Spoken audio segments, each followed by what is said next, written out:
Well, good evening. I always know it's time to begin when the room gets a little quiet.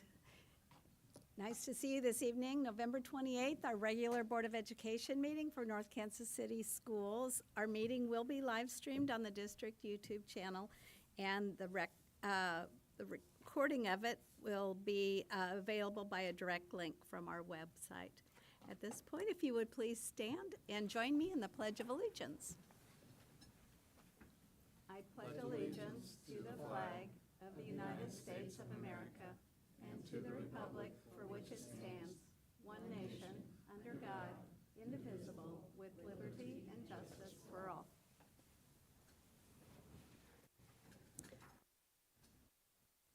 Ask our Madam Secretary for roll call. Ms. Hines? Present. Ms. Gleason Miller? Here. Ms. Wagner? Present. Mr. Harrell? Present. Dr. Ward? Here. Ms. Reinhardt? Present. Ms. Kauk? Present. This point of our meeting, we celebrate our educational experiences and those that are extraordinary for both staff, students, and community. Good evening. We will begin this evening by recognizing some of our students.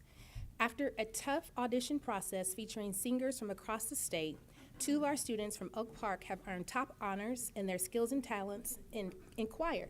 Raina Key and Kai Jones were named Honorable State Soprano, Alto, Tenor, and Bass Choir. Congratulations to each on their outstanding musical accomplishments. We couldn't be prouder.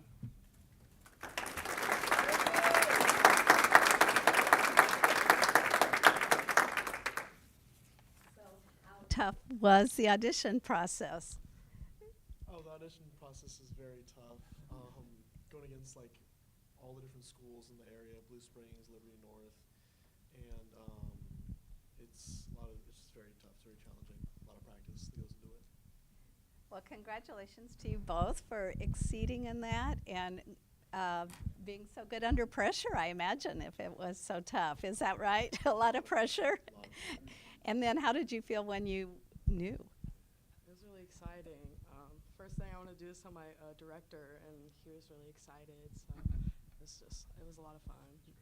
Well, we are very, very proud of you. Would you like to introduce those that came with you and who might be in the room, including your director?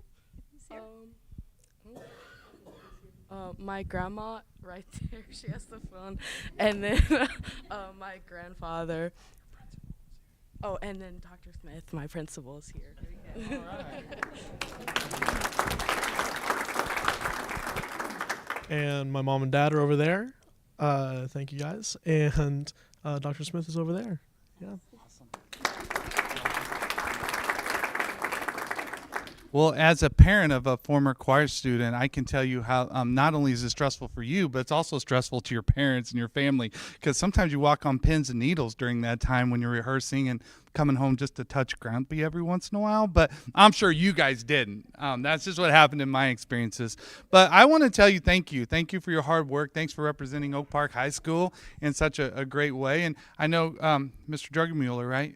Yeah, he's so great. He's so fantastic. So I hope you guys are having a great experience. All right. With that, I think our Board of Education would like to shake your hands as you go through. Is this working?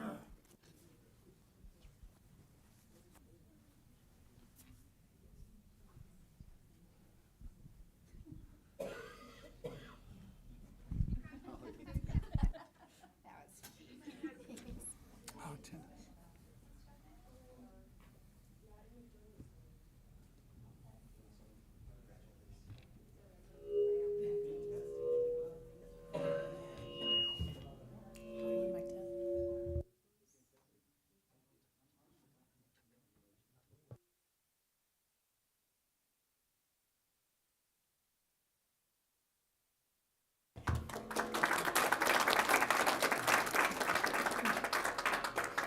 Next, we'd like to say congratulations to two of our outstanding student athletes, Northtown Junior Sydney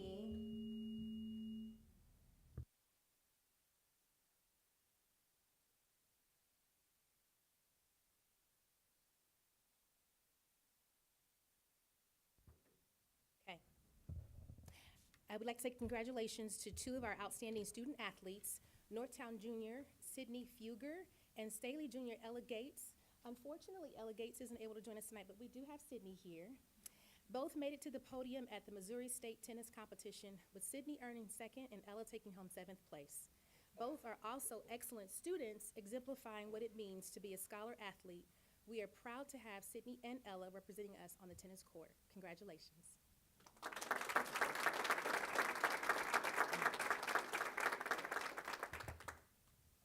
Sydney, well done. It sounds like an exciting year and kind of a long season when you kept winning and winning and winning. So very good. Yeah, it was a fun season. Tell me what you like the best about tennis. In high school tennis, I loved my team. They're all super sweet girls, and it's just really fun to get the team aspect that you don't usually get in tennis. So, yeah. Very nice. Yeah. Very nice. We're very proud of you. Yeah, thank you so much. So is there really a season for you in tennis, or are you playing all the time? I play all year. I just got back from indoor nationals, actually. So you kind of just play like all year. Like, yeah.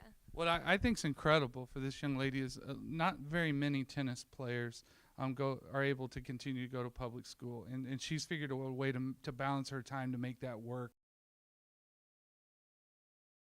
And just as big a feat as it is to be the second place person in our state in the large class tennis. Hey, look, I got a question for you. You're a junior, right? Yes. The girl beat you. Is she a senior?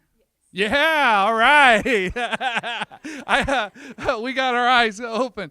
I know you have some people here you want to celebrate, or that celebrate with you. Do you want to introduce them? Yeah, my mom's back there, and then my principal, Dr. Jones, is also here. So, yeah. Well, we're so darn proud of you. Would you allow us to all congratulate you?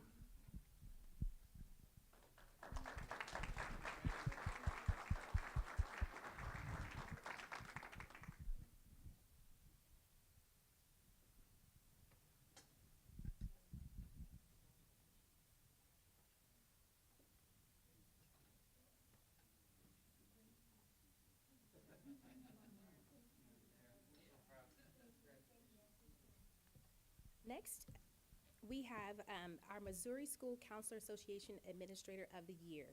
Last month, Maplewood Principal Nick Pettit was surprised with the news that he'd been named Missouri's Administrator of the Year by the Missouri School Counselor Association. He was chosen from nominees across the state for his exceptional support advocating for students. Congratulations to Mr. Pettit, and thank you for your exceptional leadership.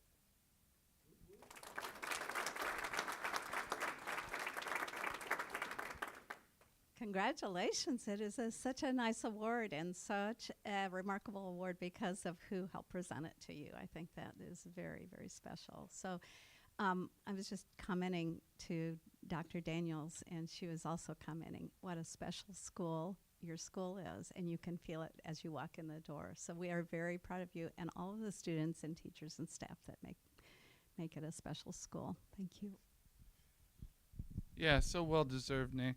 We're very proud of you, and we kind of feel like you're a homegrown guy. You know, you were at Gateway and Eastgate. We opened 6th grade centers. Is that your first admin job? Yeah. And just from there, I've continued to do really great work, and that's kind of cool to see. I'll tell you, when the announcement was made, Dr. Daniels and I had a chance to go over and be there. Nick didn't know, but what was even more impressive is how excited his staff was for you, and how much they appreciate what you do for them. And then as I was leaving, they have this little tradition. I guess it's a tradition. They were playing a little boombox outside and high-fiving kids as they were coming in. And I often tell people, and on my cabinet, darn it, our kids deserve better when things don't go our way. When you're at Maple Park, you're like, man, they really do deserve better, and they're getting it. And so it was so cool just to see the reaction and the smile on kids' faces when they were walking into school, and how excited they were to be there. And that's what it's really all about. So thanks for providing those type of experiences for the young people, and your staff's just amazing group of people. So I know that we have, do you have anybody you want to mention? Yeah, my wife Melissa is here. Last time I was up here, I made a joke that she was at Margarita's eating Gringo dip without me. So I told her that, so she absolutely needed to be here. So I didn't sell her down the river. But also, like, just as I'm stating in here, my job a lot easier at Maplewood. I appreciate it, And I was hoping they would be here, but I just want to shout out Dr. Cronky and Dr. McCann, who I got to sit under the learning tree with them, and a lot of the things I'm able to do at Maplewood come from my time there. So this is special. Shout out. Well, that's very cool, and I know they appreciate it a lot. That is kind of cool. I didn't even put that together when I mentioned it. So thanks for the good mentorship, you two. You're doing well. So did okay, and then you had to take it to the next level, didn't you? Well, congratulations, Nick.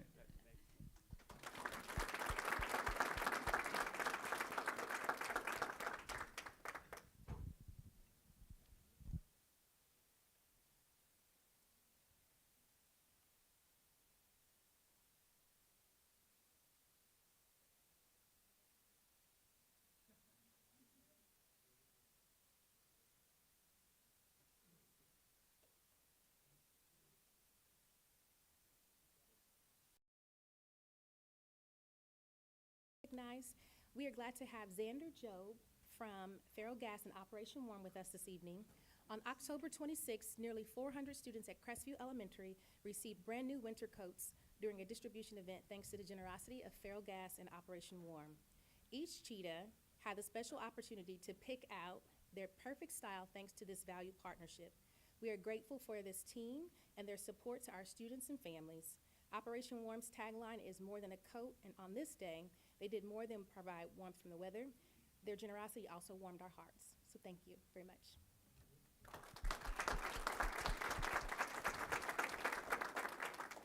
Thank you very much. What an amazing project and how necessary. So we really appreciate all of the effort that every child would get a coat and would fit them and would be something of a style that they would enjoy, especially. How very, very kind. It warms my heart as well. So. What a true gift. I think it was in 2003 I got to be the principal of Crestview, and I remember the times when we were scrounging around trying to find coats for kids, and it's really hard to get them to come to school when they don't want to get out there without a jacket, or they're not proud of the jacket that they get to wear. So what you do is more than just keeping them warm. It's making them feel good about who they are, so we certainly appreciate that. Do you have anyone here that you want to recognize that came along with you? Nobody that came along with me. She has to be here, though. Jane Reinhardt is my aunt. Oh, well, how about that? Yeah, well, certainly it's beautiful for us and the kids in which we serve. And she has a lot of, as I'm kind of winding things down, this community takes such good care of our kids, and we are so honored that you would think of us and think of our kids at Crestview and make that happen for them.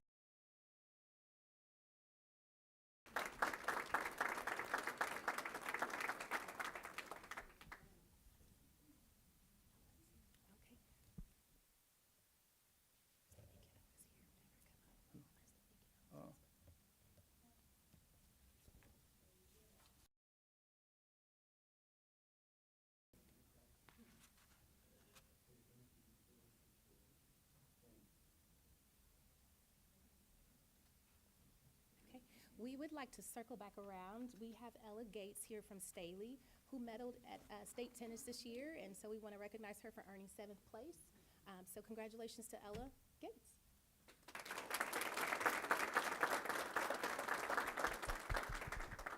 Ella, welcome, and we are so glad that you did make it. It's very nice to celebrate you and your accomplishments, and 7th place is a really hefty medal to bring home. Yeah. So a lot of hard work. Do you have someone that came with you?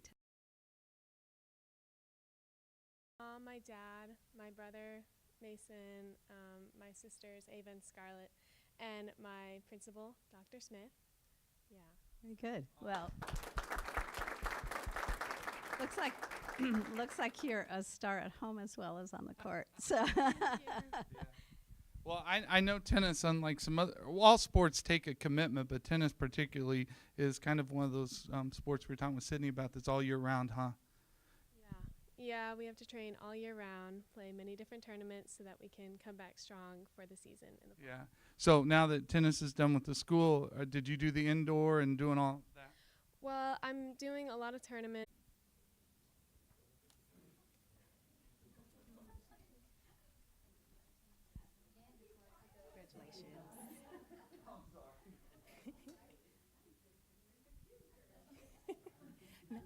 Tonight, we are recognizing two groups of employees as our champions of service, beginning with two of our school psychologists. Amy Redenmeyer began her journey in North Kansas City schools as an intern in 2013 and has been serving our students ever since. She currently works at Chapel Hill in Nashua, providing evaluations, leading MTSS intervention teams, and supporting student behavior and mental health. Amy is always willing to go the extra mile to help teachers and families better understand student needs. Her colleagues appreciate that she's always willing to listen, collaborate, and share the great resources that she's developed. Nicole Capps is a nationally certified school psychologist who's been with North Kansas City since 2017. She currently works with the team at Grace Moore to provide special education evaluations and consults on academic, behavioral, and mental health concerns. Nicole also serves as a SAGE evaluator and has taken on mentorship with our internship program. She is a tireless advocate for students in need, and her colleagues appreciate her positive attitude and willingness to help however she can. Thank you to you both.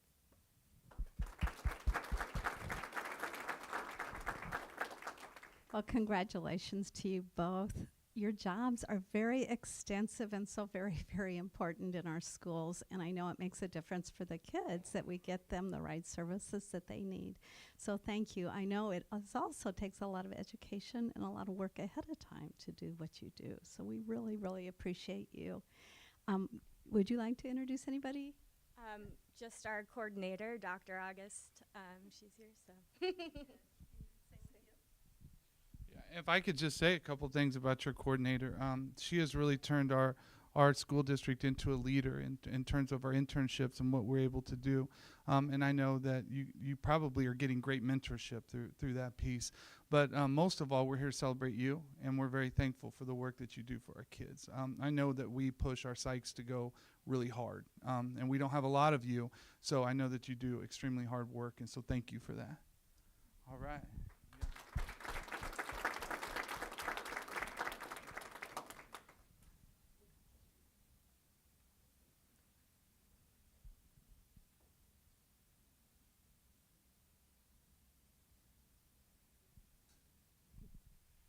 Lastly, we have an incredible substitute that we would like to recognize as our champion of service.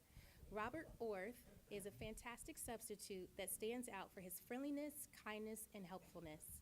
He serves wherever he is needed, accepting both teacher and paraprofessional positions throughout the district. During his 2 years of service as a substitute, his experience in classroom management and implementing IEPs has been invaluable, earning him high praise from several schools. We appreciate Robert's dedication and commitment to serving all students.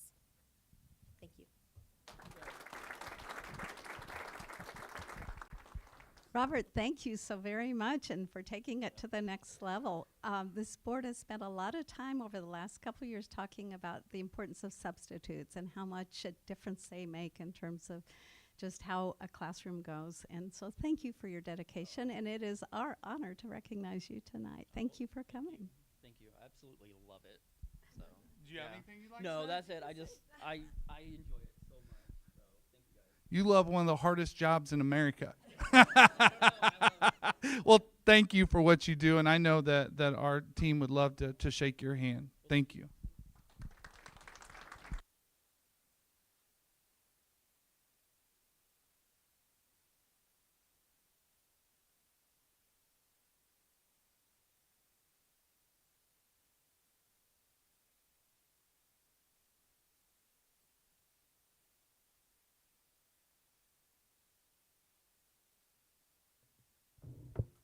Thank you all for coming this evening. It is so special to see all of our outstanding staff and students and all the community that makes a difference. If you would like to sneak out right now, you are welcome to, but if you'd like to enjoy the rest of the meeting, please stay. We'd enjoy having you. Thank you.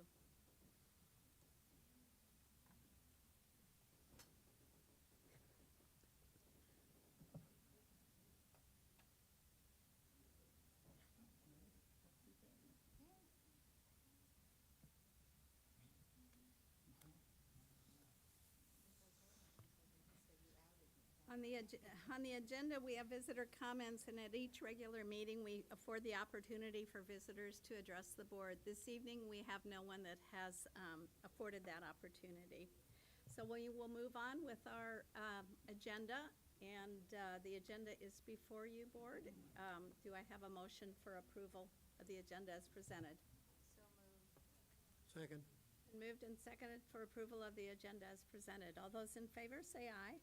Aye. And opposed, same sign. The agenda is approved. You also have the consent agenda before you. Do I have a motion for approval of the consent agenda as presented? So moved. Second. Moved and seconded. Treasurer's report. Thank you, Madam President. The Treasurer's report was distributed before the meeting, so people had the opportunity to review it in detail. The highlights would suggest that at this point, we're 4 months into our 12-month year. Both revenue and expenditures are running as anticipated. No alarm flags at this point. The state budget director reported that his income is running pretty much along the lines, maybe down a little from last year.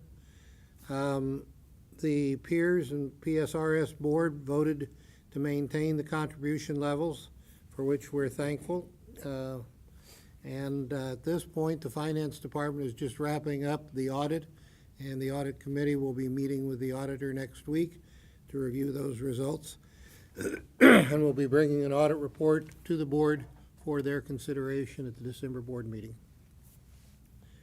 Matt and I are willing and ready to answer any questions you've got, although he may rely on me a little more heavily than normal. I would say tonight. Any questions for Dr. Ward? All right. Any other questions regarding anything on the consent agenda? Hearing none, we have a motion and a second for approval of the consent agenda as presented. All those in favor, say aye. Aye. And opposed, same sign. And the consent agenda is approved. We have no items for separate consideration, so we'll move into new business. And we'll begin with our CTTN issues list. And I believe Dr. Daniels. Madam President, Oh, yes, as and- we load that, I just Yes. wanted to recognize that we have someone in our audience that you just approved their retirement. Rob McLeese out there, who's done a phenomenal job with our safety and security systems. Tammy had mentioned it in cabinet today, but yeah, absolutely. I think Doris is here, but also Doris Farage, who's run our facilities, some of the cleanest facilities in our city, right here in North Kansas City Schools. But as Tammy mentioned in cabinet today, certainly didn't want them to get out of here without the recognition they deserve.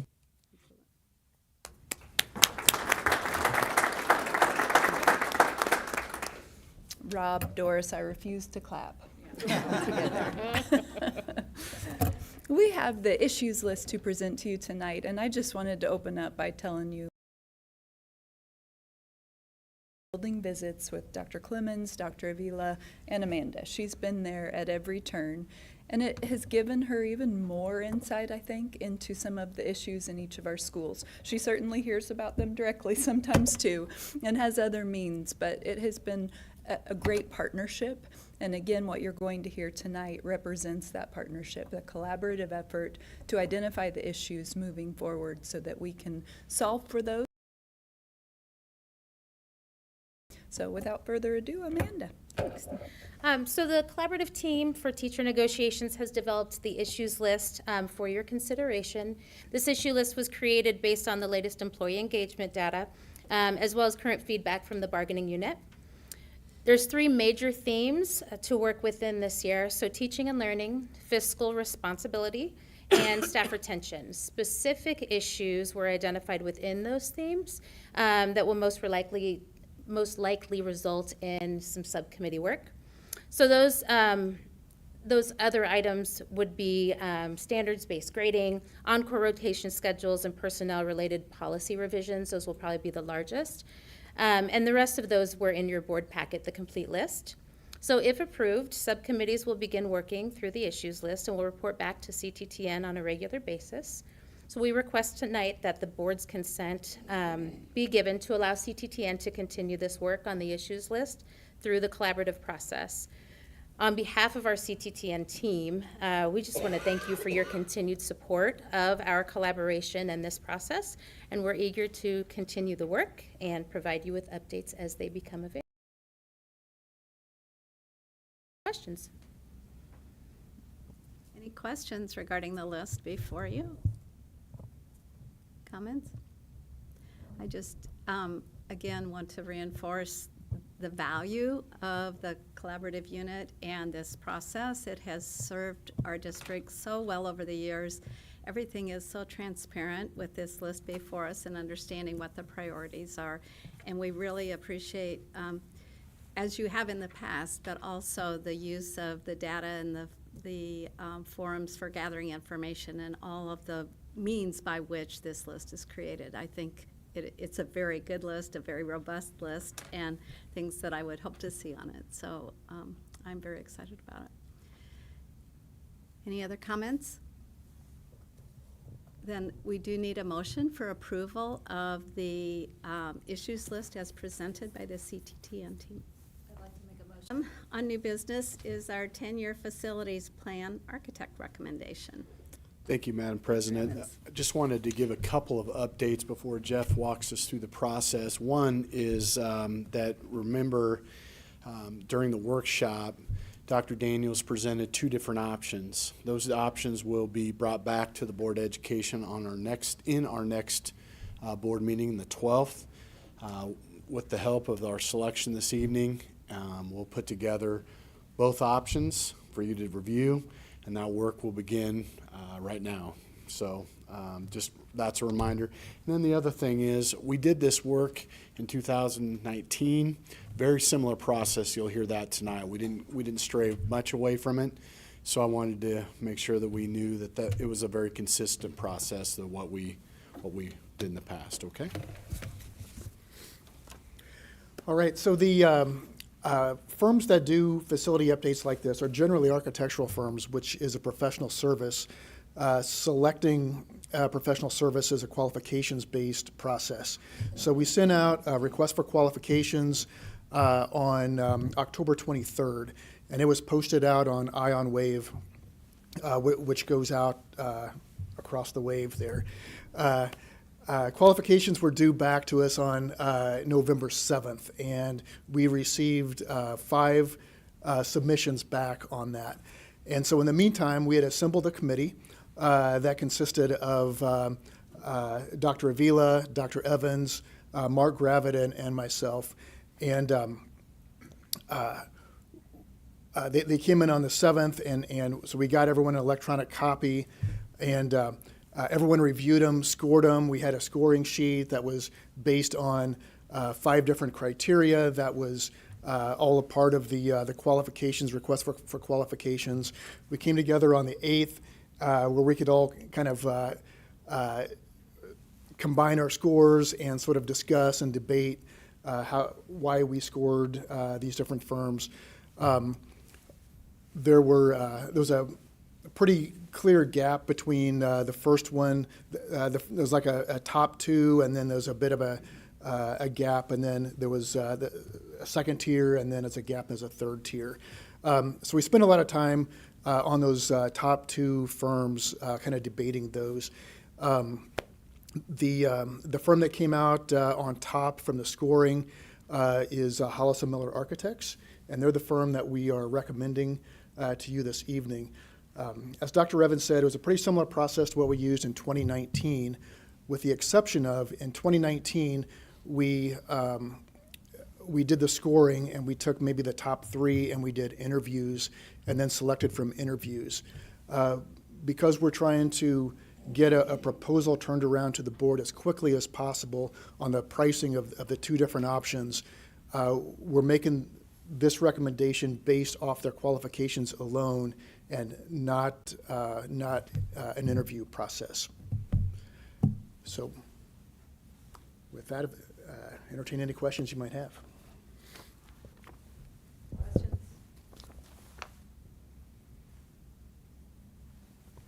I was just going to ask, there's an option 1 and option 2 with the fiscal note. Did you want to go into a little bit of an explanation on that? Yeah, so the option 1 and option 2 came out of a board workshop, and I forget what that date was, but it was, I think, an October board workshop. Option 1 was to take the 2019 10-year facilities plan and update that plan, go through some community engagement with that, but basically take that plan and update. Was to go through a much more extensive process, basically recreating that plan that was done in 2019, which would also include community engagement, but also go much more in depth than that, going through each facility again and ranking the facilities, and so it would be much more in depth. If I could just add, I believe that negotiations will happen after the board selects their architect, and then if we can come up with a reasonable amount, then that will be brought back to the board in December, right? Okay. That is correct. We will start the process if approved, if board approved tonight, we'll start that process of both options, and we'll be able to present that to you if we can come to an agreement with Hollis and Miller.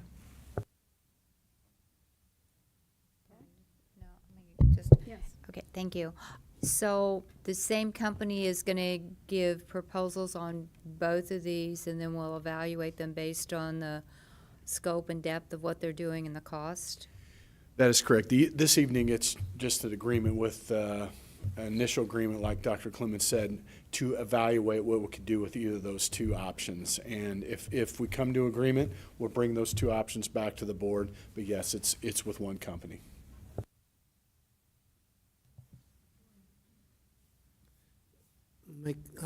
Just help my memory a bit.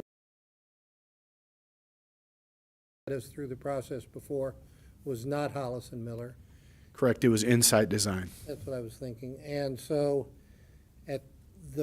one of the advantages is we have, even if we use option 1, we will have fresh eyes looking at the data. They may not go all the way into the depth and do all the interviewing and all of that process, but it still will be fresh eyes. And with Hollis and Miller, it'll be fresh eyes that have worked in a significant number of the schools. They're bringing fresh eyes and experience to the table, I think, if I'm understanding right. Is that? That is correct. And then we also put together that 10-year deferred cycle and preventative maintenance plan, which they'll be able to incorporate as well.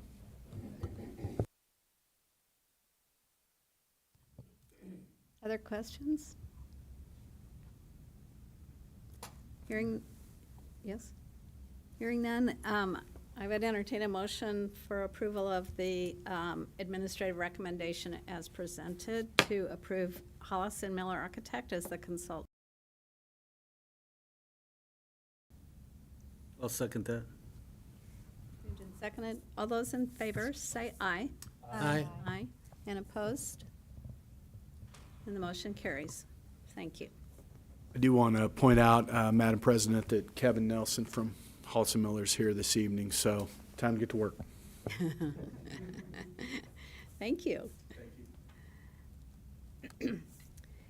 One of the things we tend to look forward to in December on some regularity, and one not so regular year, was our demographer report. So now I'd like to introduce Mr. Bob Templeton from Zonda to present the demographer report. Well, thank you, Madam President, members of the board, Dr. Clemens. It is my pleasure to be here with you tonight. One of my favorite board meetings is to get to come to North Kansas City. I'd like to come when it's a little warmer, but I'll take November and December. This is my 25th year doing demographics and planning. Each year is always new, always a little different. This year's no exception. I'll get into the highlights of the report. And let's see if I've the side switch. There we go. 2.7%, and when we get to about 2.7 to 3% unemployment, we're basically fully employed. and we've got just about everybody working that really wants to be working. This is still a little bit of a challenge to fill service positions, to fill open positions across many industries. So we are seeing that the economic conditions are relatively good, but I would say they're challenged and a little bit cloudy. They're a little bit cloudy because we definitely still have some concerns with inflation, with the rising cost of just about everything. Housing cost is definitely being affected. You'll notice from the total home sales within the district, this graph goes back to 2013. You can see the total home sales were around 3,700 to 3,800, bounced up to over 4,000. We have seen total home sales started to drop because about a year and a half ago, the Fed started raising the interest rates. So in the early part of 22, interest rates were about 3%. They've gradually gone up to now they're about 7%. It's definitely having an impact on housing. It causes two things. For one, it causes the financing to be more expensive.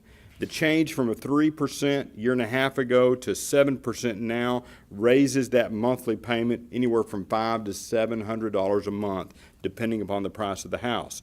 The other thing that it's doing now is it's causing the existing home market to be down as well, because many of the current homeowners have loans that are in that 3 to 4% range, so they become hesitant to list their homes, buy a bigger or a different home because the financing now is so much higher. So there's definitely a two-fold impact that we're seeing on the housing market right now.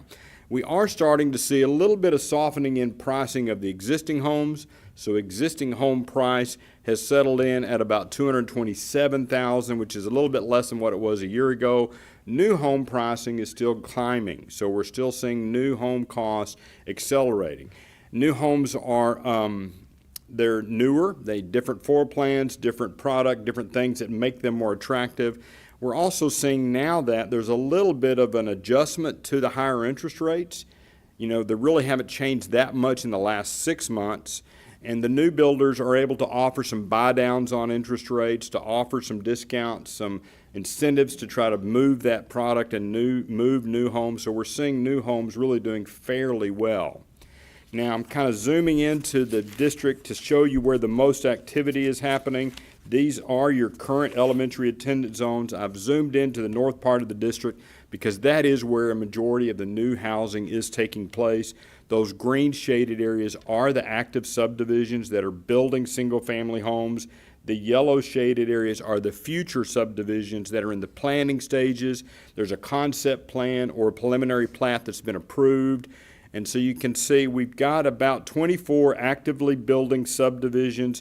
When we did the research about 4 to 6 weeks ago, there were 254 homes under construction, so still construction activity is taking place. We've got about 545 vacant developed lots that are available for builders to build on, and there's more than 1,500 future lots that are in the planning stages that will be delivered over the next 6 to 12 months. So the pipeline is still pretty good. We have not seen developers slow down because of the rising interest rates. Developers have still been pretty much full speed ahead. And so it's still overall, the builders are pretty optimistic considering that the interest rates are so much higher. This represents about a 6 to 8 year supply of lots and future lots as long as we're building about 300 homes a year. So when we get to my enrollment projections, that's assuming that we continue to see about 300-ish to 400 new homes per year. Certainly, the season is a little cloudy because of those rising. That's a national housing economist, Allie Wolf. She's predicting that the interest rates are going to stay relatively high in 24. They could start to drop down in that 5% range in 2025. So you'll notice when I get to the projections, definitely seeing a little bit of a slowdown or a dip in your growth. You're still going to be growing, but it's slowing a little, and then it's going to pick back up in about 2 to 3 years. I'll touch on some of the highlights. This is Holly Farms, which is in the Nashua Elementary Attendance Zone. It's about 146 total lots, 2 homes under construction, about 47 occupied homes. We do a student geocode every fall where we geocode your current students to their addresses. The yield in Holly Farms is right at 0.22 students per home. Just next door there, which is a relatively new subdivision, Cadence, 514 total lots, about 40 homes under construction in the Cadence development, and they're building about 60 to 80 homes per year. That current yield is about 0.237. Could see those yields go up a little bit over time as we get more homes occupied in Cadence. We've got a satellite image on the right side of that screen is from October the 9th, 23. We're now getting our satellite images updated about every month. So we're able to work closely with our new satellite technology. Next, we're looking at several subdivisions that are in the Rising Hill Elementary Zone. The Staley Shire, which is a future development. The groundwork has not started yet, but it represents about 47 future lots. To the south there, we've got Providence Point, 163 total lots, 11 homes under construction, building about 20 to 30 homes per year. And then again, moving a little further south, we've got Rosewood Reserve, which is 10 future lots. Groundwork is underway on the Rosewood Reserve. And then again, south, we've got Sarah Meadows, which is 177 total lots, 25 homes under construction. Again, they're building about 20 to 30 homes per year in Sarah's Meadows, and these are in the Rising Hill Elementary Attendance Zone. Next, we're looking at the subdivisions that are in the Northview Elementary Zone. We've got Northview Court, which has 43 total lots, about 6 homes under construction. Very high yield in Northview Court, which has 1.23 students per home. Again, that's a little unusual. For the most part, our yields range in that 0.3 to 0.8. So this is kind of an outlier. But when you have a small subdivision like this, a couple of homes can really skew that yield up. We've also looking at Northview Valley, which is 102 total lots. They've got phase 2 with 60 lots where the groundwork is nearing completion. The yield in Northview Valley is 0.875 students per home. And then just to the east, to the west there, we've got Northview Meadows, which is 230 total lots, about 10 homes under construction, building about 25 to 30 homes per year. That yield is Next, we're looking at some additional subdivisions in the Northview Zone a little bit further south. We've got Waterford, which is 205 total lots, 20 homes under construction. They do have some future phases where the groundwork is nearing completion. They're building about 10 to 20 homes per year. The current yield in this subdivision is 0.893 students per home. And then to the west there, we've got Pembroke Estates, 268 total lots, 4 homes under construction. They also have some future lots where the groundwork is nearing completion, and this yield in Pembroke Estates is about 0.594. I see a future just to the south there that I have not included. I will add the information for you can see the groundwork on that aerial image on October the 9th.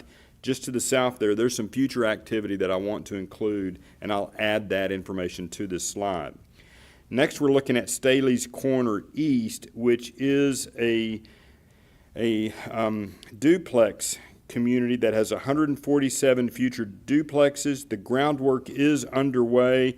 I suspect those first units will actually be available later this spring, this summer, is when we'll see some occupied duplexes in Staley's Corner. That was just some of the highlights on the single family. Now I want to touch on the multifamily that we're tracking. You can see these turquoise shaded areas are the multifamily projects that are in the planning stages.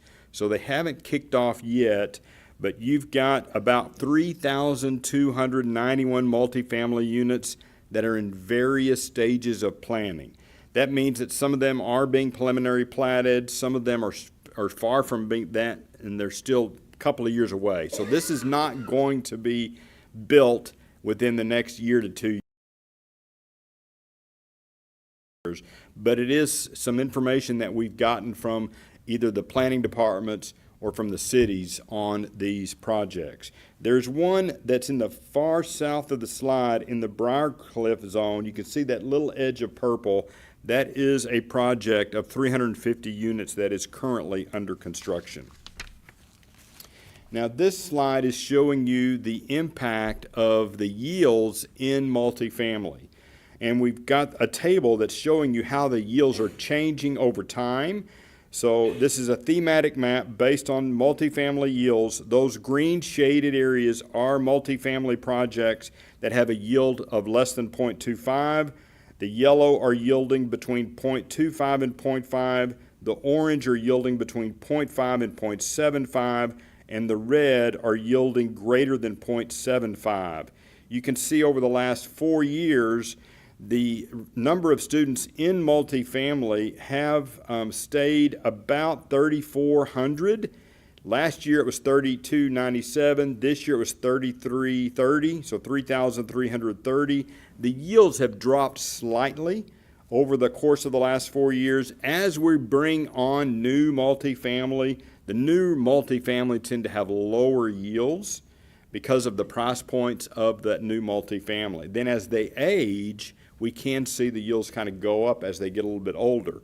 But right now, it's roughly 0.2 is the average yield of the multifamily across the district. Now, one of the other things that we do with the geocoded data, so the student information, is we compare it to previous years.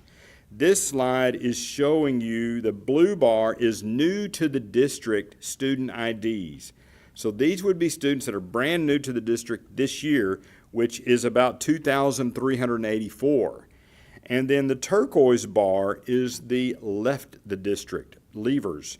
We had 1,988 students that left the district. And I suspect the majority of those are students that have physically moved out of the district with their families as they move to different areas. And so you can see the new to the district was up a little bit from the previous 2 years. The previous year, and really in line with what we've seen over the last couple of years.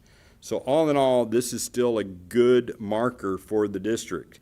I work with about 80 school districts a year, or our team works with 80 districts a year, and about half of my districts don't have that spread of more incoming than leaving. So that is good. It's not quite apples to apples on your enrollment growth because of the changes in the kindergarten class versus the changes in the graduating class. So there's some mobility factors or cohort factors that go into make it where that doesn't necessarily equal your enrollment growth because of the differences in the kindergarten and the differences in the 12th grade classes. But I wanted to point that out because overall this is still a good indicator for the district. Now this is looking at this year's enrollment in the history, your enrollment history. The gold bar represent this fall's enrollment, which was right at 20,735, and that is K-12 total.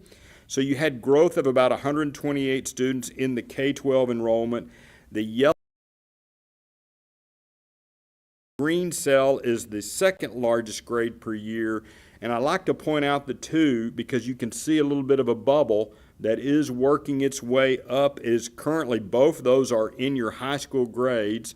So your high school is likely, your high school classes are going to be their biggest right now and for the next year. And then as that bubble leaves, it's going to cause the enrollment to soften just a little bit at those high school classes or grades because of the bubble working through. One thing that I'll point out is overall we had positive cohort growth, which is the gold bar in that middle table, or the middle table there. That represents the grade over grade change. Your kindergarten class grew about 3.4% this year. First grade grew 2.8%. So you can see across most grade levels, we had very nice growth of about 2 to 3%. Your high schools, just like most high schools that we work with, your 11th and 12th, most of that is early graduations. So we're seeing more and more kids that are able to get enough credits to graduate early.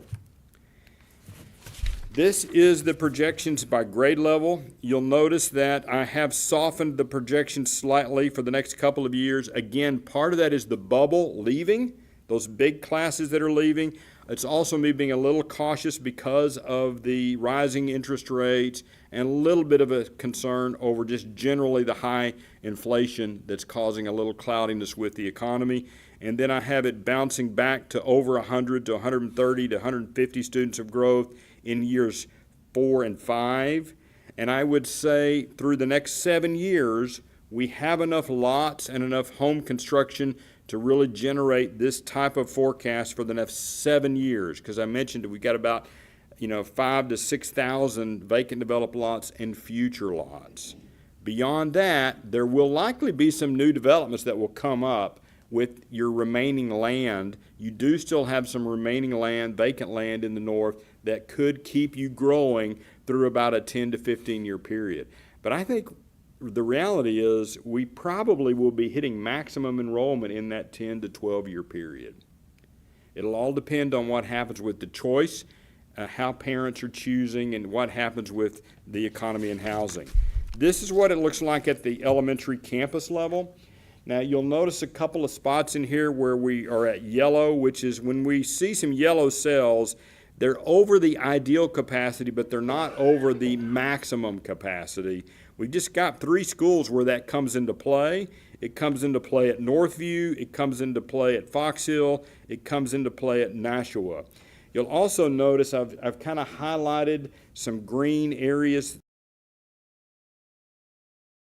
are going to be combined into the new elementary that's going to open into the 25-26 year. So that's where that number comes from. It's the combination of Lakewood and Wynwood into that row, which is represented by the new elementary school. Overall, though, you're in pretty good shape at your elementary campuses for the next 3 years, and we're going to push up against capacity slightly at Fox Hill and possibly Northview in about 5-6 years as well, and then you've got a little bit more time at Nashua Elementary. We're in really good shape there. The Gateway 6th grade continues to be a little bit larger than the Eastgate 6th grade center, but it's a little bit bigger, so no capacity concerns there. At the middle schools, start to push capacity at Newmark Middle School in about year 7 and Antioch Middle School in year 8. At your high schools, you can see that we're in pretty good shape in high schools for the next 4 years. And then in 5 years, Staley High School is going to be approaching right at 2,200 students. And then you can see Oak Park High School is going to be approaching 1,800 students in about 6 to 7 years. I'll do key takeaways and be ready to answer questions. North Kansas City ISD did grow this year by approximately 128 students. Of course, the enrollment changes almost every week. So still seeing a little bit of growth that could be coming into the district because of the new housing that's continuing to be built. New housing is slowing due to the rising interest rates. We do expect this to be a 1 to 2 year thing. Economic uncertainty and change in housing growth leading to a slowdown in the enrollment growth. So you're still growing, it's just not as fast as we had shown last year. We do expect that your enrollment will hit about 21,348 students in 5 years, and in 10 years your enrollment could be at about 22,188 students. And I'd be happy to answer any questions.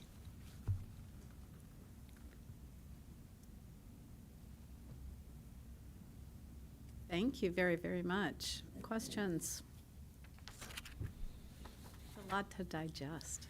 It is. I went pretty fast, but don't. It's okay. We appreciate if you think it. of something later on, don't hesitate to send any additional questions to Dr. Clemens, and we love to dig into the stuff. So one of my favorite projects is working with your school district, and these are interesting times for sure. There's a lot of change happening with the expansion of choice. It's very, very strong in Texas right now.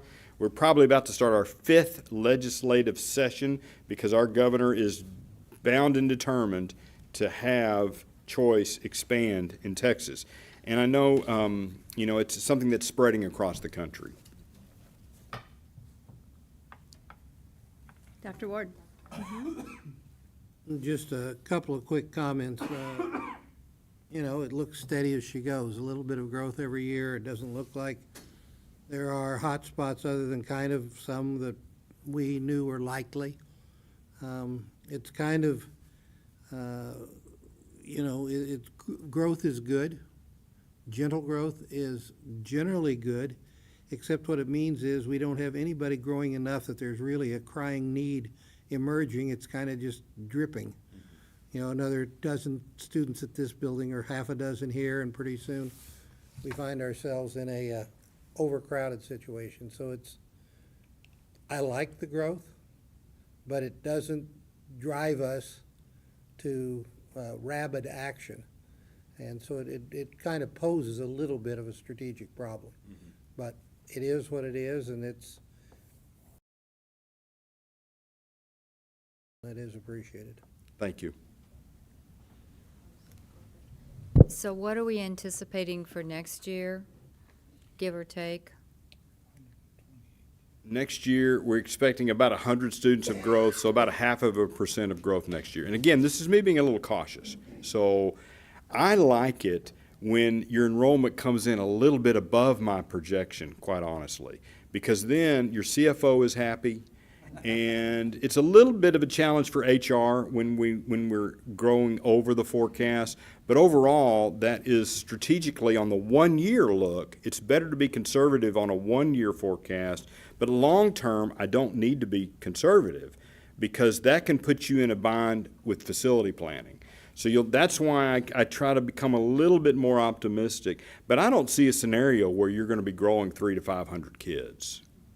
I see a scenario where if you really knock it out of the park, or if something happens with the builders, or if the interest rate drops back to 3%, that would be the thing that would kick up the growth a notch, would be if the interest rates drop to 3%, because it makes it more buyers.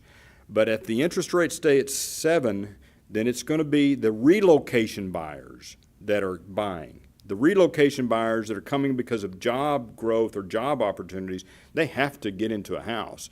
So then the new houses become more attractive because of the incentives that the builders are offering, and they're new. So you're welcome.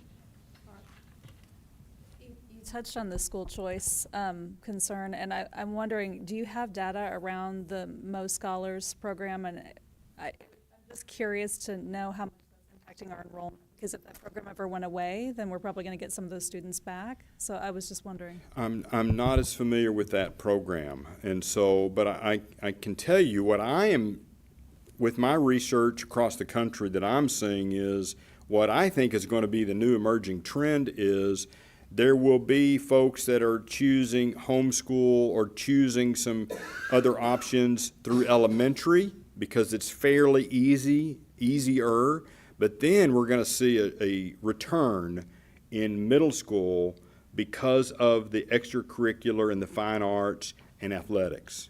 And choir's a great example.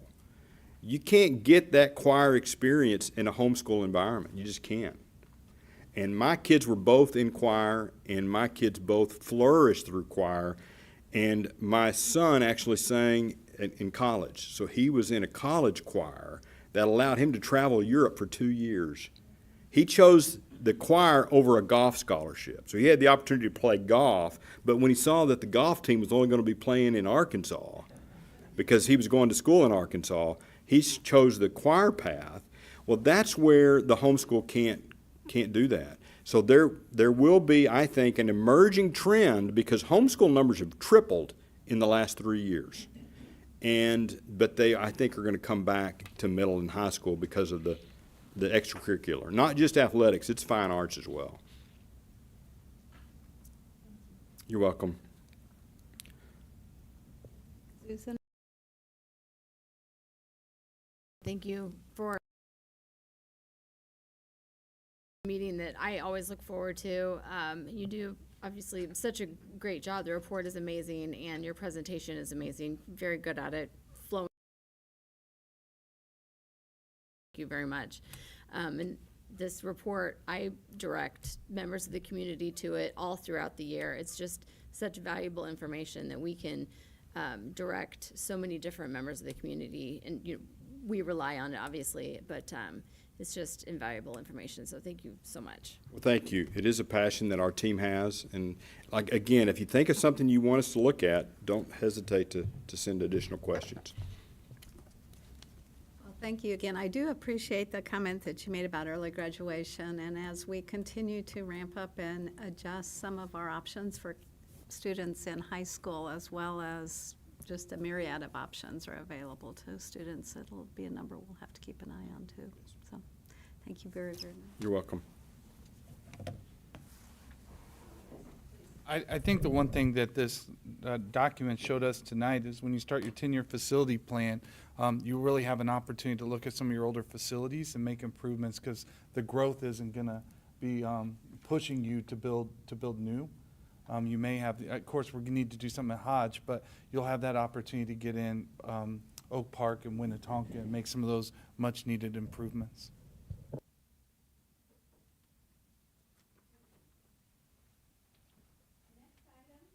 Excuse me, our next item is student mental wellness. Rob McLeese and Dr. Porter, I believe, are presenting. Thank you. Yes, good evening. So thank you for giving us the opportunity to present to you tonight. We have both student services and safety and security here to talk to you. And we're just going to give you an overview of some of the work that we've been doing this year. But before we do that, we want to thank you all for supporting the work that both of our departments do. So without your support and the support of our community, especially through things like the Children's Services Fund, we wouldn't be able to have the expansive services that we're going to show you tonight. So we want to be able tonight to confirm to you that is really what helps our students be successful. So the Balanced Scorecard this year addresses in the staff quadrant the supporting of the well-being of our students through the expanding the capacity of our staff to be able to support their social, emotional, and behavioral well-being. So we want to focus on this, and we recognize that our students bring with them each day things from both outside and inside school, and that those experiences can be both positive and negative. And we're charged with helping them learn the skills that they need to succeed and doing our best to help keep those negative experiences outside of our schools. So we do this in 4 primary ways. First, we have a robust multi-tiered systems of support process. We ensure access to quality resource for all of our students, regardless of their ability to access those outside of school. And we provide evidence-based training for our staff. And then finally, we have a comprehensive safety and security plan. So we'll begin with our multi-tiered systems of support. This offers both prevention and intervention to our students in a leveled approach. We began by offering support services through prevention to all of our students, and then we look for those students who need a little bit more of those services, and then students that need even more support from us. And then we have systems at all of our buildings that are supported by a team at the district level to provide these resources to our students.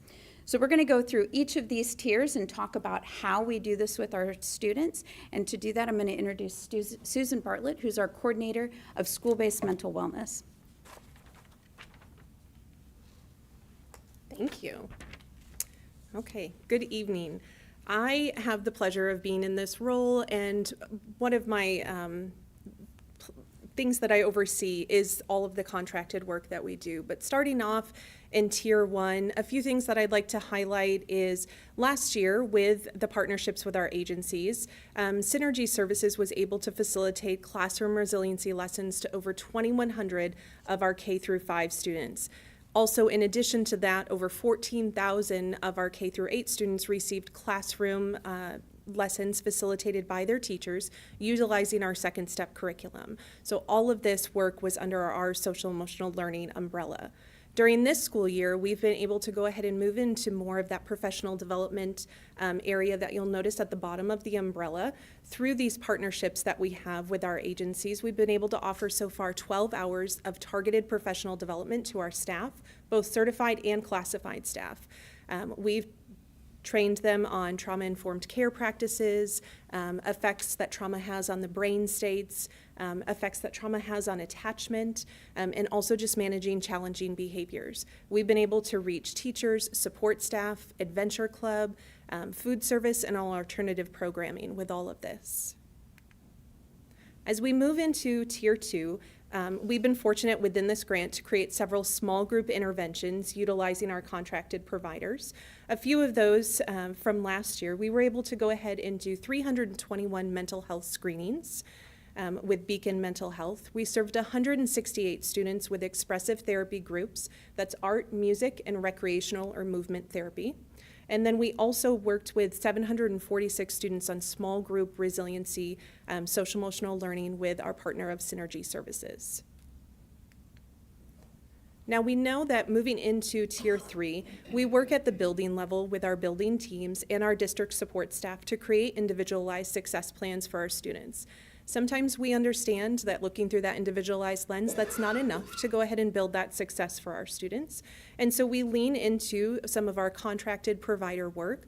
One of the programs that we have right now at our elementary level is in partnership with Synergy Services, where we look deeper in developing a more intensive, individualized behavior plan and pairing that with one-to-one support, bringing in an individual contracted from their agency to go ahead and provide and build and maintain that success for the student long term. We served 13 students, 13 elementary students through that programming last year. And then in addition to our behavior support programming, we also provide school-based therapy services. That's individual therapy services from Beacon Mental Health and Synergy Services. That is done by licensed clinicians who come into our schools and meet individually students in this capacity. And our outcomes provided 96% of these students were either on track or met positive therapeutic outcomes.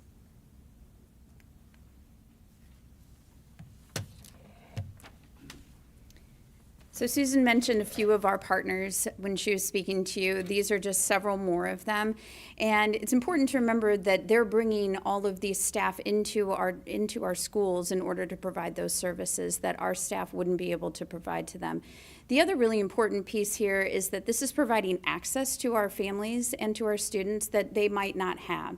So things like transportation or inability to pay could potentially get in their way of their children participating in these services prior to us having them available in our schools.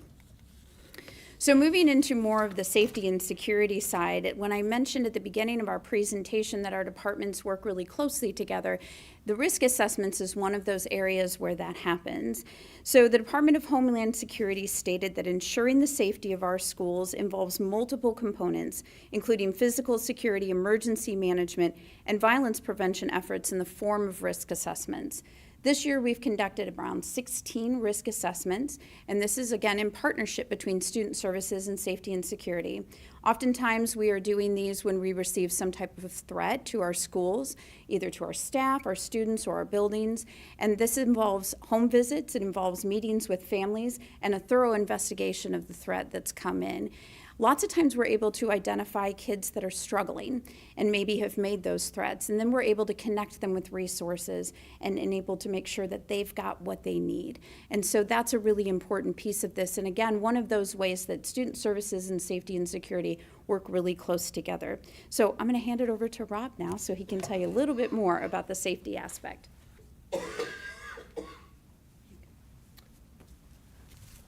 One of the things on the assessments is the speed that we have to work.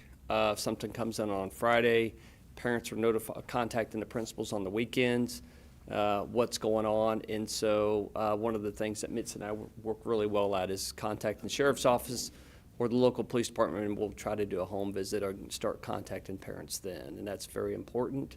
Parents, from when I started 8 years ago till now, are a lot more knowledgeable. Their expectations are different, and they're more in line to what our expectations are of our sheriff's office and of what we have of Mitzi and I. So it's very important.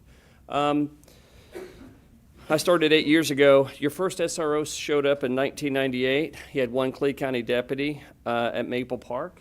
Lieutenant Archer may have started then or shortly after that. Scott's been with our programs since There you go. Having that stable person, he's very calm, easy to work with, it's very, very important. We have a school resource unit that I would put up against anybody in the nation. They're excellent to work with. Nobody goes off kilter. We work through things. We're able to work with our local agencies. That makes a big difference, trust me. They do things that other resource units either won't do, can't do, or they just don't have that partnership and trust with the school district. And really, that's a lot of what I try to do. In Scott's Easy, we have 2 sergeants. I've said this before. Policing must have supervision. You see it all the time. I see stuff on TV. I'm like, God, if only a sergeant had driven by. Or he's not listening to the air, or maybe he's avoiding what's going on. One of the biggest things we've done is the school protection officers. We're just in that era. It's not new. Columbine was 1998, or 99. The year before was Arkansas was 1998. So when I hear people say it's new, it's really not new. It's been there. A lot of private organizations have already gone to where we're going as school districts, and it's really picked up a lot of steam in the last several years. A lot of bond issues are going out. The amount of money being spent across our state and other states is quite high. I will say we were the leader in our area for school protection specialists. Other districts are looking at it. They're going that route, but it is on their radar, trust me. They ask about this program all the time. Campus supervisors, other high schools in the area wish they had that role. They're really, and Dr. Johnson could attest to this, they're an extension of your administrative team at the high school. Eyes and ears, student supervision. It's a really cool role. A lot of them are coaches, so they can make bonds that way. And it's a great resource to have. They're very positive. Some of the ones I know, they work a lot of events. Kids will come in. One retired, his name was Dennis Anderson. He would tell them, hey, it's a great play. Hey, I saw you yesterday here, there. And they did like that. They like it. And so that's really cool. One director, that's me. And then fortunately, I was able to get an extra person, Mitzi Boydston, retired from Gladstone as a sergeant with 30 plus years in law enforcement. She's very competent, and the schools trust her, as do the police departments. And that's very, very important. Oh, wrong way. Safety and security. When you go to a school and you see safety and security, look at the office staff, your teachers, your students, your custodians. That's your safety and security team. The SPS officers now and your SROs, but the people in the school are there every day, and they're watching. Trust me, they call or they get a hold of their SROs. We did the welcome centers. Those are excellent. People like them. I've worked them myself by myself, so I could, filling in, helping out. The parents like it. I've never had anybody say anything different. We have 1,300 cameras, 1,800 views. Some cameras. When we hired the SPS officers, we're like, how do they communicate? So we use our cell phones, like Nextel, if you remember that. They do use them. Janelle said it best. The outside is coming to our schools, and that could be through what she does with students, but also we have adults coming in, or they're around the schools. And so we have to have a way to communicate with our deputies, and they've done that a few times, and it's excellent. Radios. When I got here, radios are big in the schools. They want more. And when she talked about leadership, you have to have leadership at your easy. Somebody goes, well, why are you buying radios? I said, if Dr. Clemens found out we didn't spend $98 on a radio for this school, he's not going to be very happy. So it makes those decisions super easy. And as funny as that sounds, that doesn't exist in every organization, and that's very important to have. Access control, we got a grant through ESSER funds to get a new access control system, it's new software. When we locked down the schools, you couldn't get in. Well, we have to be able to get in and out of these doors. It's a functioning environment. So we were able to add a lot of badge readers, and the committee really is safety, security, IT, and maintenance. You will not have a good safety and security if you aren't tight with IT and maintenance. There's just no way to do it. And we talk to them every day. We have a really good relationship. It's something that we all work at. We can get angry with each other, and most of the time we're not, but we work through it, and that's what you need. Scholastic Crime Tips has been around a long time. It's like Crime Stoppers. It's been around since the early 70s. The state started Courage to Report as another anonymous reporting mechanism. It's pretty good. We do get some good tips on it, follow up. And again, it's really allows us to make a connection with the families. And if you ever wanted to go on an assessment with this, a lot of times there's some mistrust. Why is the school here? They find out that we mean well. We have a team approach. We can get them started and get them with Janelle's folks to get the resources. It sounds he's getting mental health help, but it's not always that way. Cell phone notifications. One of the things that the state did is they said we could use Raptor for lockdowns on our cell phone. That is not, what they have is not compatible with our IT or with our intercoms and radios. So for a little bit of money, again, we can use ESSER funds. We're able to go to a different system, accomplish the same thing. Probably December, I think December, January, we'll be able to roll that out. And you'll just push a button on your cell phone and it'll put the school into lockdown. So, and that's, some schools aren't doing it. It makes no sense to me. Safety and security physical upgrades. So when I was new, I was walking around a school and a teacher brought up lockdowns in her doors. And it was an older school, since been replaced, but it had half glass, had the old vents when we didn't have AC. So listening to staff and going into buildings, that's where I learned a lot. So replacing doors does a couple things. It does make it safer. The doors weigh 110 pounds. The door handle costs more than the door. These door handles have a very expensive, last a long time, and you're not just going to open the door handle or break it and go in. But it gets confidence and you're listening to staff, and I think you all know that's important. It also makes the schools look a whole lot better. And with the new floors and all the other stuff that's gone on, it makes a big difference, and I think people appreciate that. We updated the shelter locations for tornadoes. That changed through the years. Hallways, when I was a kid, everybody went in the hallway duct. Well, that's where all the stuff goes. So we worked with Emergency Management Kansas City, and then we went to architects, and Mitzi's kind of taken that over. And all the schools are updated. Of course, the new schools use the gyms. Exterior door numbering, just all these little things that never ends. And the more agencies that get involved in school, you really got to keep it simple. You got Homeland Security, Secret Service, FBI, everybody's got all this input. Keep it basic. The most important first, and do your drills, and it's important to do the training in August.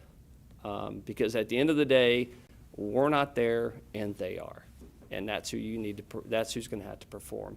Window film's now big after Nashville, went right through the glass. So we are getting ESSER funds for window, or not ESSER, the safety grant that's going to the state. We got about 300 grand. We got 300 grand, which most we could get, and that you'll see that at the next board meeting. We'll start working on some of the exterior doorways going into the school. These are our partners. Obviously, Lieutenant Archer's been a long-term partner with us. Will Lakin, the sheriff's been excellent. The additions of the 4 elementary school deputies really moved the program forward. That's been huge for the elementary schools. So I can't say enough good things about Clay County. Gladstone and North Kansas City are strong partners too.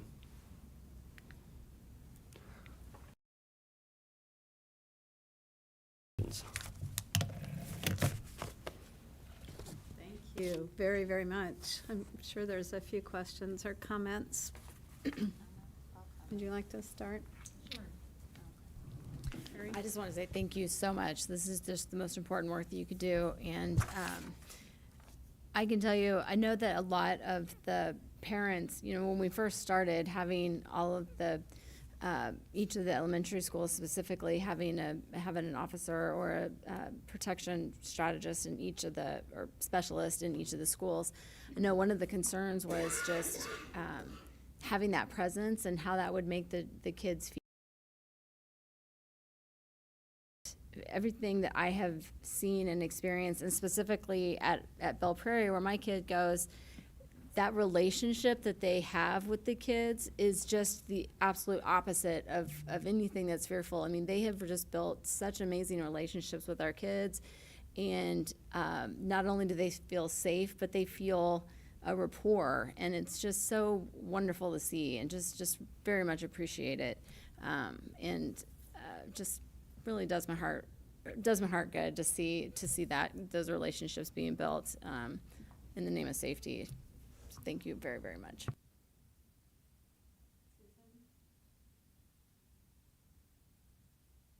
I want to echo what Carrie said about the importance of the relationship building. I have 2 elementary school kids, and they have a very positive impression and perception of the school resource officers in their schools. So I really appreciate that connection. One question I have is, I think there's been a lot of data around students of color and students with disabilities being disproportionately targeted for disciplinary action or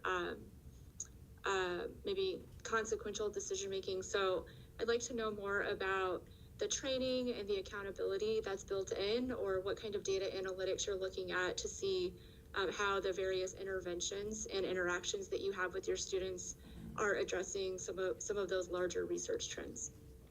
Well, I can't speak to behavior, but as far as training with the school protection officers, we worked as a committee at the district, and we kept it very basic on what we wanted in that regard. We wanted them to be friendly, obviously, and build relations with the kids. Fist bumps, high fives, say hi, be friendly.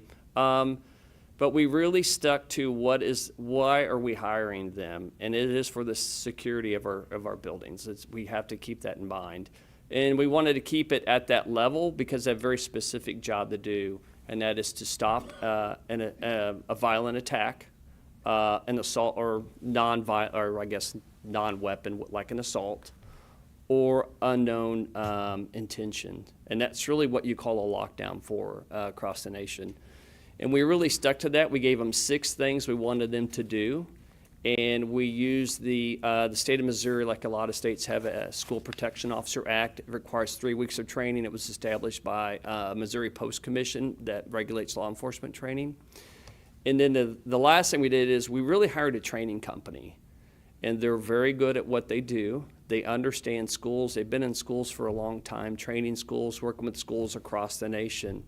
And that's the key. And I'll be honest, as I think about this and we work with them, it's important that the officer fits with the culture of each school because they're all different. So while we've had a few they do what they're supposed to do, but we're not getting that connection, let's see if they'll do better here. And that's worked tremendous. And if you get a company that doesn't see it that way, kick them out. You don't want them. The second thing is when we say this person isn't a good fit for our district and here's why, they're gone, they don't come back the next day. And you have to have that. The mission that the SPS officers feel is tremendous. So when I'm around them, I'm always a little like, so how's your training? It's excellent. So that gives them the confidence in their mission is to protect the school, and that always has to be number one. You can't get them sidetracked on other issues. We also don't want them competing with the SRO program, and that was another key catalyst. There are professional law enforcement. If there's a law enforcement issue, they're in charge. You got to keep those, you have to keep it that way or you end up with the Uvalde. Nobody was in charge. And the other thing I have about the SPS, the consistent training, it says it's all fine to say you're going to do something. You better be training. And so they do 1 8-hour day of training a month. And so, and they work with us on the training, and that's very important to do. I wonder if Dr. Johnson might have an answer also for you, Susan.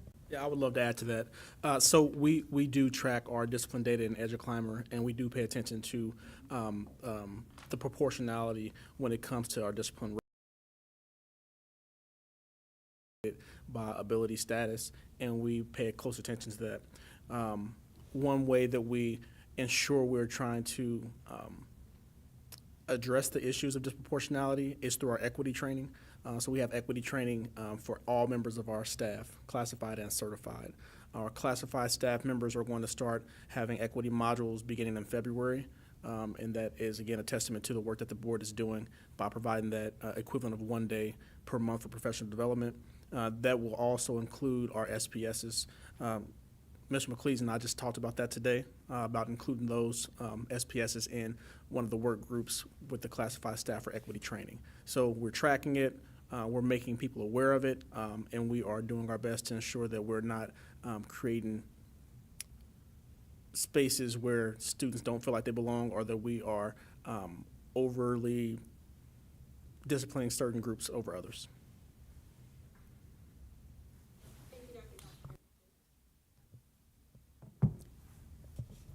Laura, do you have any comments or? Sure.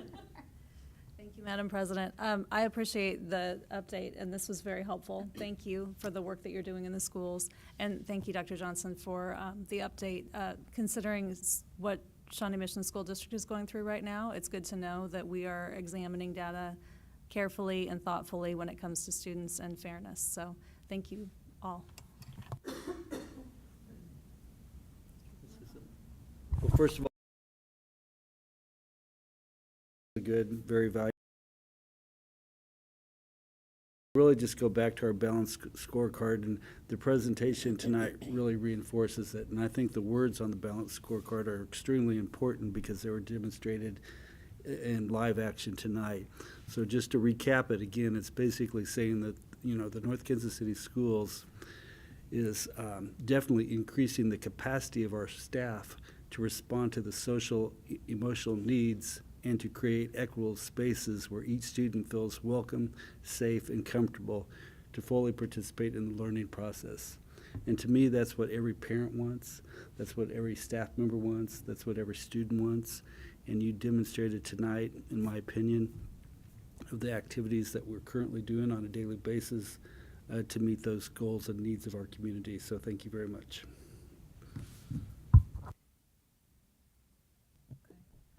Thank you all for the presentation. Just 2 quick comments. A lot of people thought that we just kind of did this overnight because that's what, you know, one day all these people showed up in their school. And it was like, no, it wasn't overnight. It was a lot of due diligence on a lot of people sitting around this table and in this room that made that happen. And you were a big part of that, so thank you. And I love the fact that we're proactive enough to go out for grants to make a lot of these, I don't know, extra stuff happen. Huge fan of grants, so thank you for doing that too, because those are not easily done either.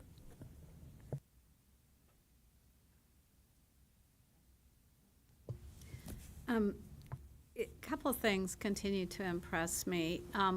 One is the intentionality and the continuing to drill down. We don't rest on our laurels. We're continuing to be looking for what is out there and what we need as a school district in real specificity. And I'm so grateful for the level of safety, both the social, emotional, as well as the physical safety of our entire staff, of everyone that works here, as well as all of our students and the families' reassurance that their student is safe when they leave the door.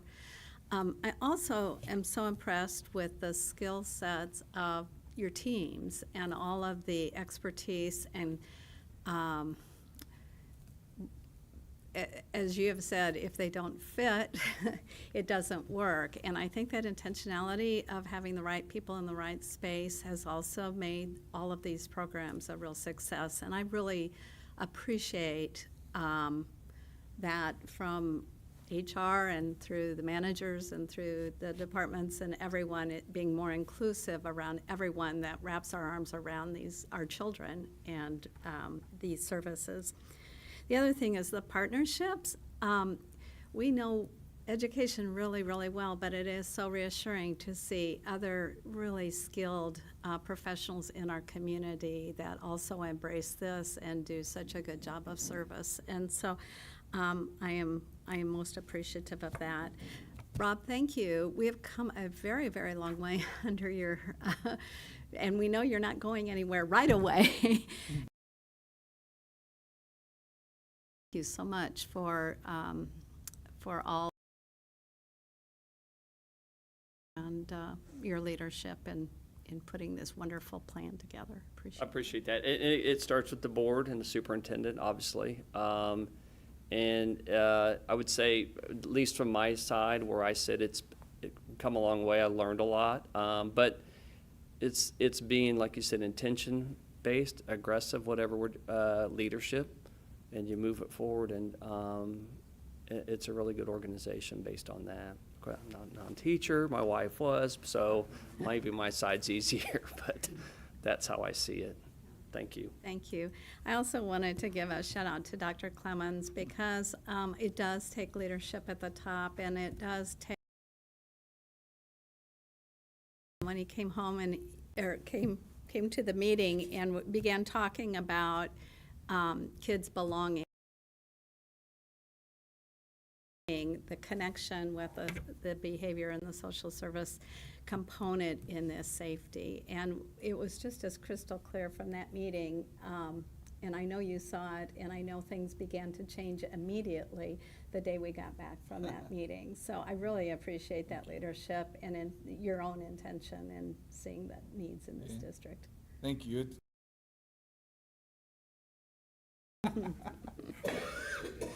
Thank you. Thank you. Our next item is Bond 42 presentation. Dr. Evans again.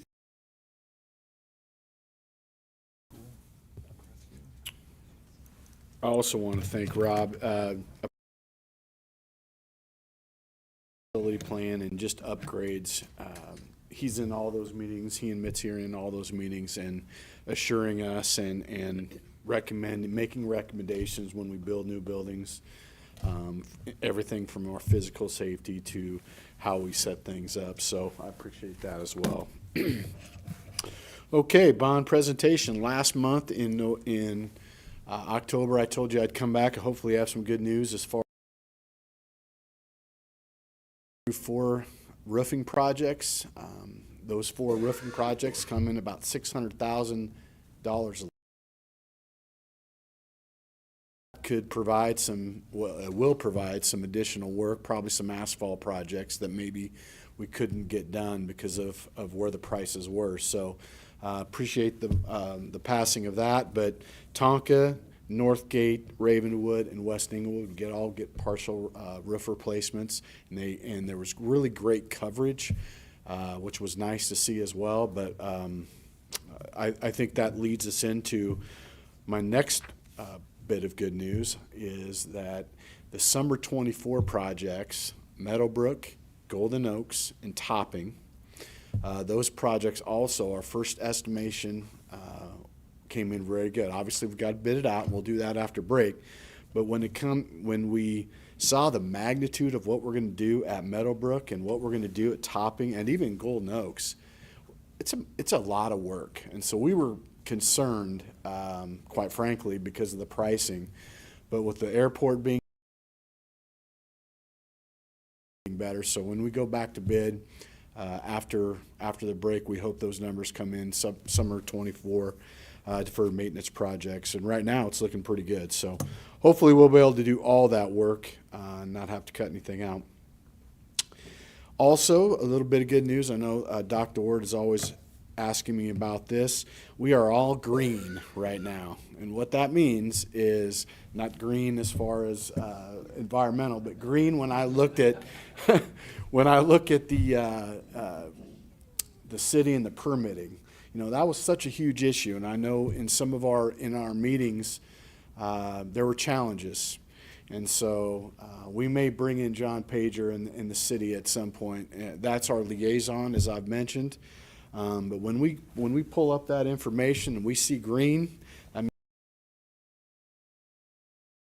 had to wait. All projects are on time and going and on budget, and a lot of that has to do with we're not waiting around for permitting. I know that was a struggle in the past, so I want to shout out publicly to John. Because, you know, some of these projects were really challenging. We had the parks, we had the water, we had to fix some roads in front of Crestview, and he was, even if it wasn't his department, he was able to go snag them. And so I want to thank him. And the last thing, as far as our overall budget, we just met with, before break, we met with McCown. Everything is on budget right now. There's no, as far as what's under contract.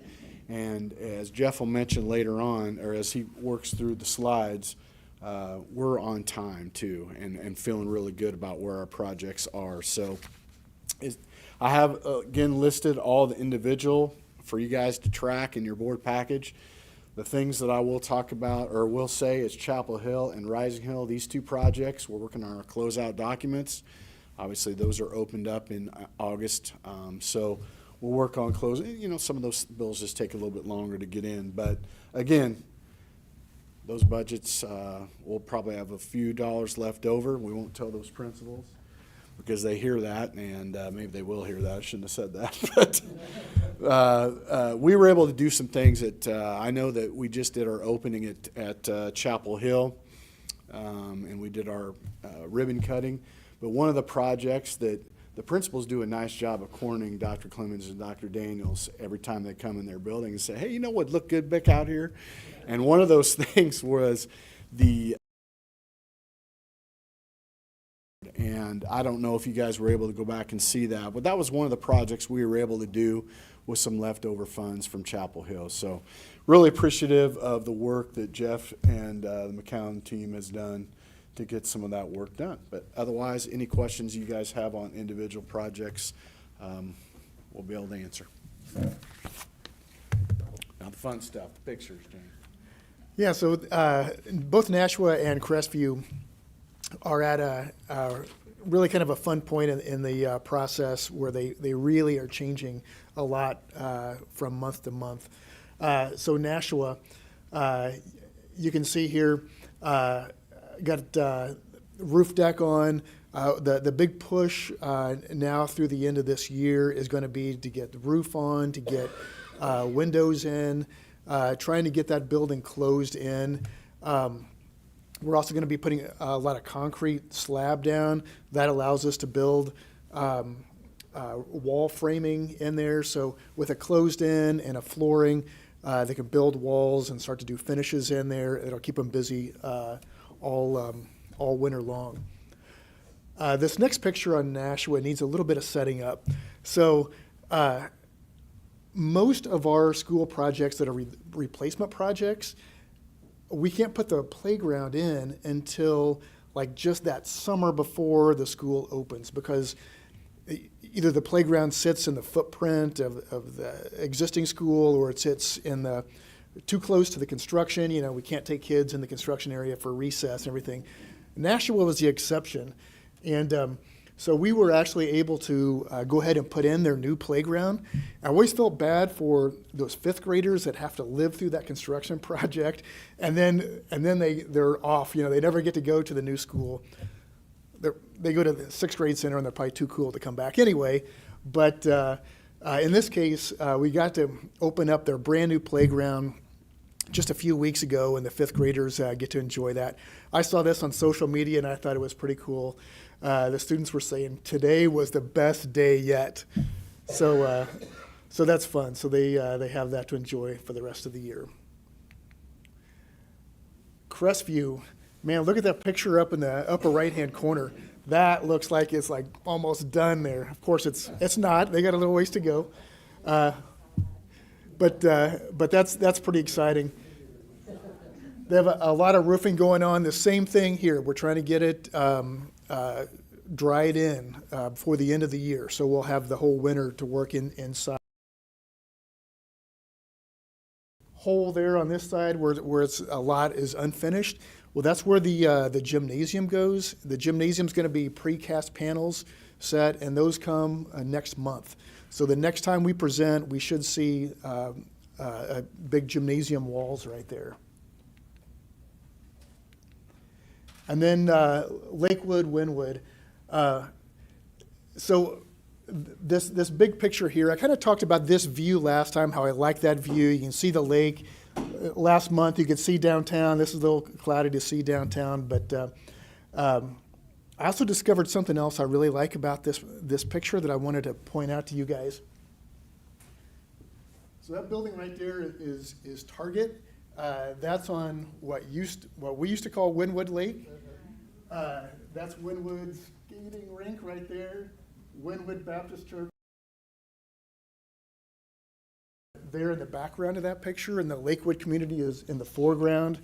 And so those two communities are like really, really close. I just think it's a super cool picture that you can see both of those in the framework of this new school building.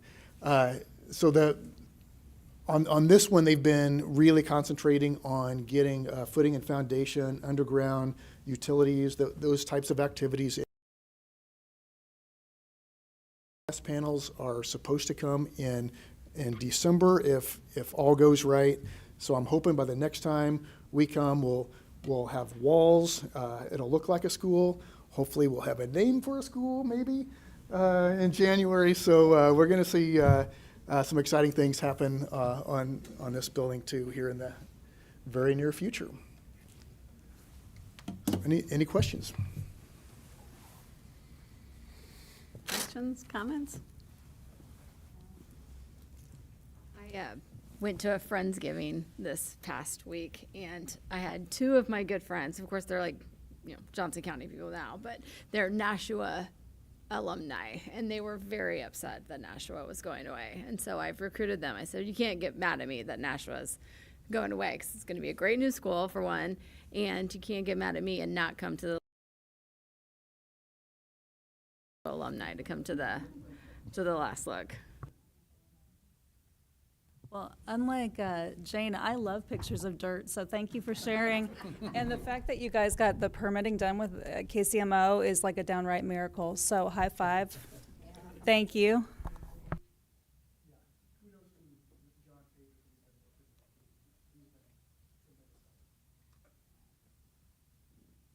Anyone else?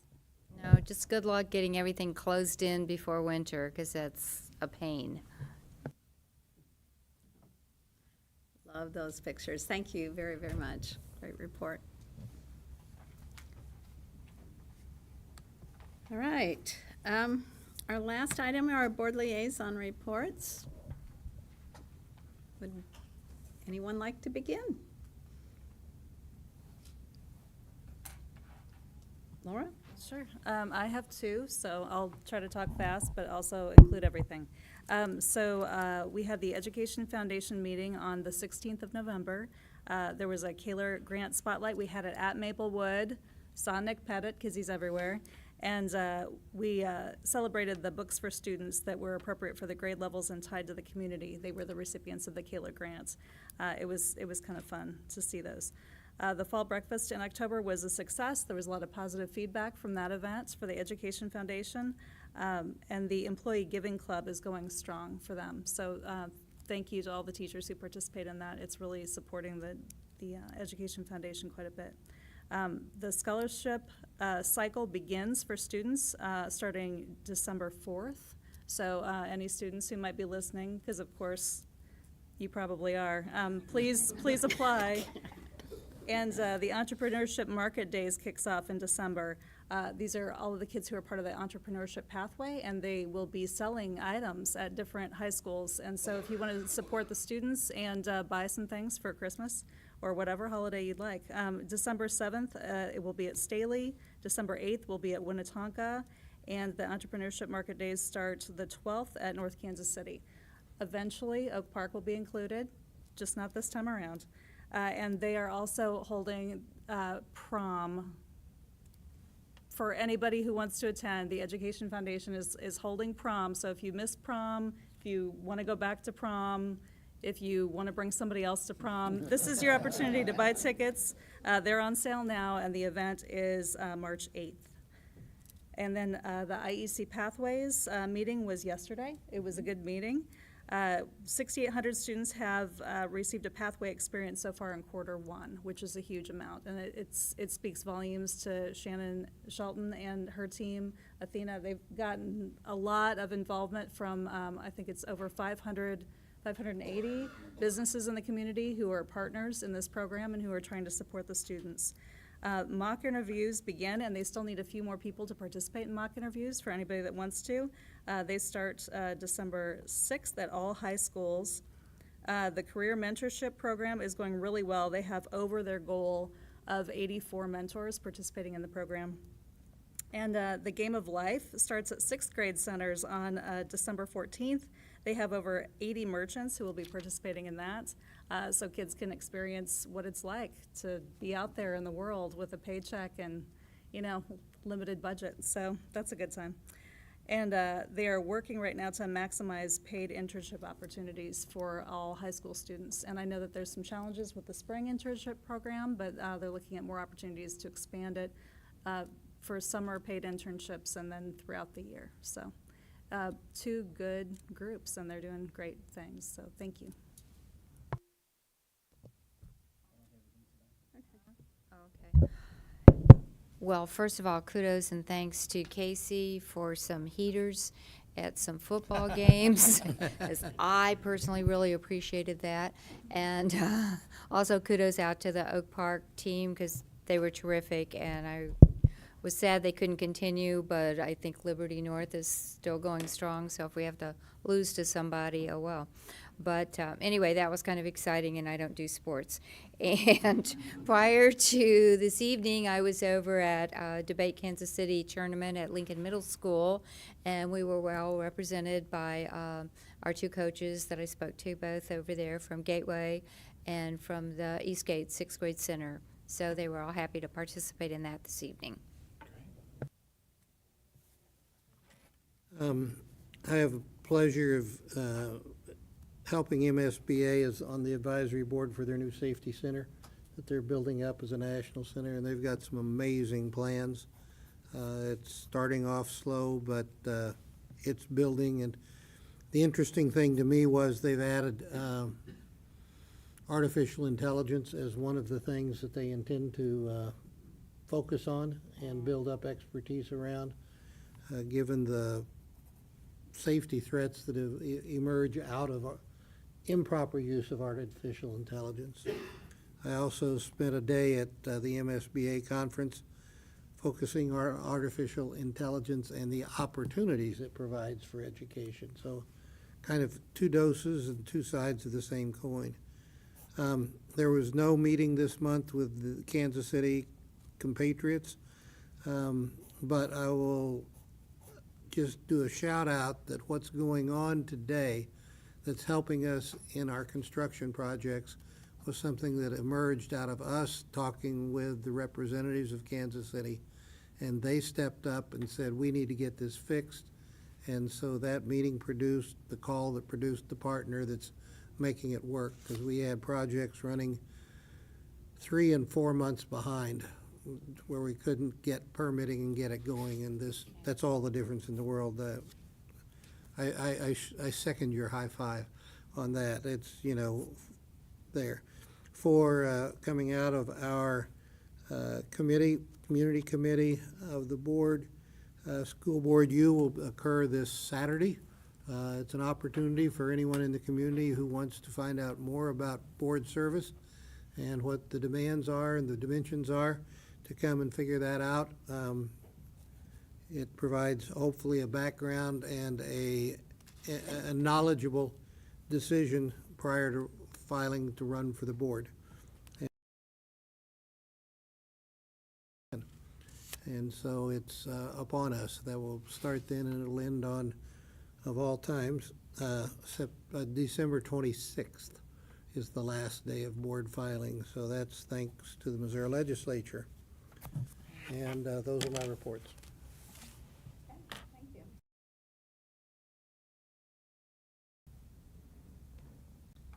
The Student Performance Committee met and really appreciate the way that we're using the quantitative data to look at one particular aspects of student performance, but also looking at the other contextual factors around it. Still wrapping my head around all of the different ways that the data is collected and the different ways that we're looking at performance. But one thing I want to call out again, which I'm sure people are aware of, but I just am really impressed with, is our approach to ensuring that we're matching students with the appropriate assessments that are relevant to their goals and where they need to go, and that we're not just generalizing one assessment for everyone. So again, that personalized touch in a large public school system is very challenging and difficult, but even in the assessment area, I appreciate the efforts that we're making in order to make sure that we're connecting students with the right data that will help them reach their life goals. So thank you. Thank you.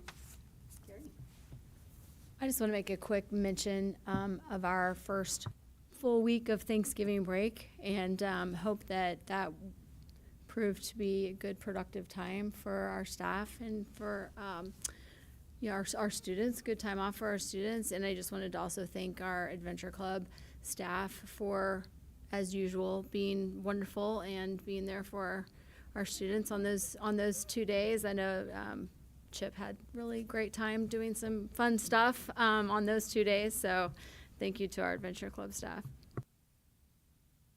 Thank you. Just the student performance team, as Susan mentioned, we will be seeing MSIP data in December. So some of the information we've been looking at will lead into that really good discussion at our meeting in December, and I'm looking forward to that. Attended the Veterans Day ceremony. And I'm just always impressed with the speaker and the students' response and the students' participation in that day. It's really very veterans for their service. We have our school board U, as Dr. Ward said, on December 2nd from 9 to 11 here in this room. December 5th is a retirement reception for our own Dr. Clemens from 4 to 6, and that'll be in the Professional Development Center, and we welcome you all to that. Carrie mentioned Nashua's Last Look on December 7th, and December 12th again is our board meeting. So those are things that are upcoming. Appreciate your attention for our meeting tonight, and wish you a good evening. Oh, I have one other really important thing. Thank you. I guess I need this. Oh, yes. Thank you. One of the requirements of being a school board member, as we've been reinforcing that in our school board university, is our continuing education. And all of us participated in the Missouri School Board Association meetings here in Kansas City a few weeks ago. And I appreciate the dedication of this board and continuous improvement to educate ourselves.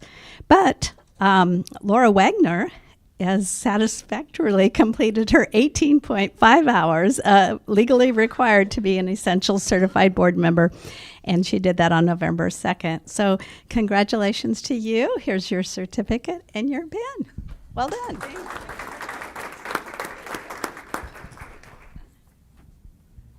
And now we can adjourn the meeting. So thank you for coming.